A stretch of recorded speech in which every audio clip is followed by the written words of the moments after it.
प्रयागराज में भारत रत्न राजश्री पुरुषोत्तम दास टंडन की जयंती पर लोक सेवक मंडल द्वारा भव्य सांस्कृतिक कार्यक्रम का आयोजन किया गया।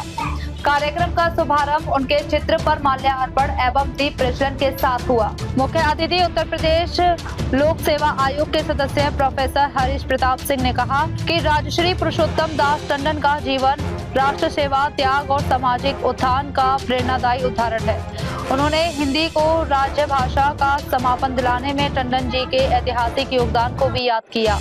विशिष्ट अतिथि अपर नगर आयुक्त राजीव शुक्ला ने कहा कि टंडन जी ने राष्ट्र निर्माण, सामाजिक समरसता और अंतिम पंक्ति के व्यक्ति के उत्थान के लिए अपना पूरा जीवन समर्पित किया। कार्यक्रम में स्लम बस्तियों के बच्चों ने देशभक्ति से ओतप्रोत सांस्कृतिक प्रस्तुतियां देकर सभी का मन मोह लिया। उनकी शानदार प्रस्तुति से प्रभावित होकर मुख्य अतिथि ने बच्चों को मेडल और पुष्प गुच्छ देकर सम्मानित किया। कार्यक्रम में बड़ी संख्या में समाज सेवी, शिक्षक, जनप्रतिनिधि और गणमान्य नागरिक मौजूद रहे। उन्हें 1966 में मिला भारत रत्न। इतने बड़े व्यक्ति, राजा जैसे उनका व्यक्तित्व था। क्या कहना चाहेंगे इनके बारे में आप, जबकि आप लोक सेवा आयोग सदस्य हैं, जहाँ से बच्चे निकलते हैं, एक छोटी सी कली पुल बनती है, क्या कहेंगे आप?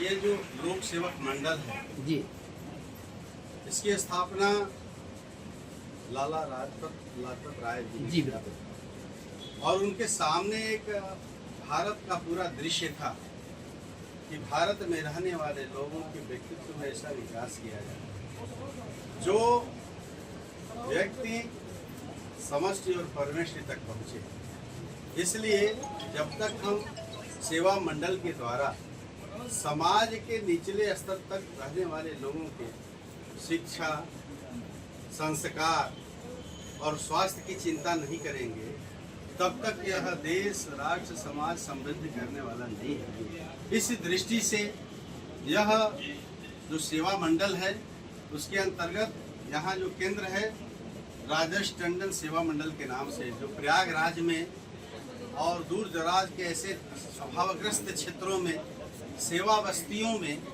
अनेक प्रकार के कार्यक्रमों के माध्यम से जागरूकता पैदा करता है और इस जागरूकता के माध्यम से समाज के हर वर्ग को जोड़ने का प्रयास कर रहा है। यह बहुत ही सराहनीय कदम है और हम सबको ऐसे सेवा मंडल के कार्यक्रमों में जुड़ करके जहां तक यथाशक्ति हो सके सहयोग करना चाहिए, चाहे वह शिक्षा के क्षेत्र में अग्रणी हो, चाहे वह समाज के किसी भी क्षेत्र में अग्रणी हो, चाहे वह उद्योग के क्षेत्र में अग्रणी हो। सबको अपने अपने सामर्थ्य के अनुसार मिल करके ऐसे कार्यक्रमों में भाग लेना चाहिए और इनको प्रोत्साहित करना चाहिए, जिससे हमारे देश, समाज, राष्ट्र में ऐसे बंधु जो घुमंतु प्रजाति के हैं, जो सेवा बस्ती के हैं, इस देश में लगभग 60-65 प्रकार की ऐसी जातियां जो घुमंतु में आती हैं, जो प्लास्टिक बुनते हैं, कचरा बुनते हैं। हम देखते हैं कि रात्रि में जितना हम लोग शहर में गंदगी फैलाते हैं, सुबह बोरे में ले करके वो सारी गंदगी, प्लास्टिक के बोतल, कचरा, प्लास्टिक साफ करते हुए और उससे अपना जीवन यापन करते हैं। हमने देखा इसी में ऐसे समाज के 35-40 बच्चे MSc BSc कर रहे हैं, PhD कर रहे हैं। बहुत आत्मसंतुष्टि होती है, उनको वहाँ तक किसी ने पहुँचाया। ऐसे ही संस्था के लोगों ने वहाँ तक उन बच्चों को मार्गदर्शन दिया।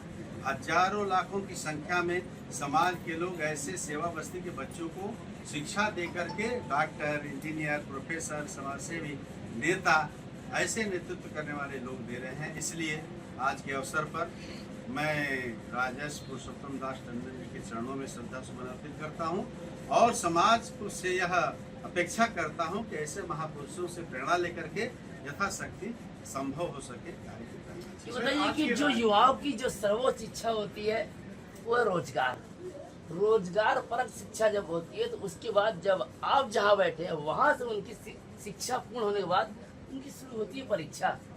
क्या लाभ मिलेगा आपके अनुभव का? कैसे वहाँ से लोग अधिकारी बन के निकलते हैं लोक सेवा आयोग से? क्या करें कि वो आपके आयोग से निकले तो समाज में अच्छे पद पर बैठ के लोगों की सेवा करें? उत्तर प्रदेश सरकार के पास एक लिमिट स्थान है। प्रशासनिक सेवा में कितने लोग जो भी हैं, लेकिन सभी युवाओं को नौकरी नहीं दी जा सकती। इसलिए जो ड्रॉप आउट बच्चे हैं, ग्रेजुएशन या इंटरमीडिएट या हाई स्कूल या थोड़ा कम पढ़े लिखे हैं, पढ़े लिखे नहीं हैं, उनके लिए भी सरकार अनेक प्रकार के कार्यक्रम चला रही है। स्टार्टअप है, स्टैंड अप है, स्किल डेवलपमेंट का कार्यक्रम जी, है। हम देखते हैं कोई जरूरी नहीं कि बहुत पढ़ा लिखा व्यक्ति ही बहुत अच्छा कार्य कर सके। इसलिए मैंने बहुत अनपढ़ व्यक्तियों को भी देखा, धीरे धीरे अपना उद्योग शुरू करके एक बहुत बड़े पैमाने पर कार्य कर रहे हैं। और जो बच्चे पढ़े लिखे हैं अपने टेक्निक्स और टूल्स के द्वारा नई नई चीज़ें ग्रहण कर रहे हैं। इसलिए रोजगार परक बनाने के लिए सरकार हर स्तर से प्रयास कर रही है। और आवश्यकता इस बात की है कि हम किस प्रकार से उसको ग्रहण कर सकें। राजेश टंडन जी की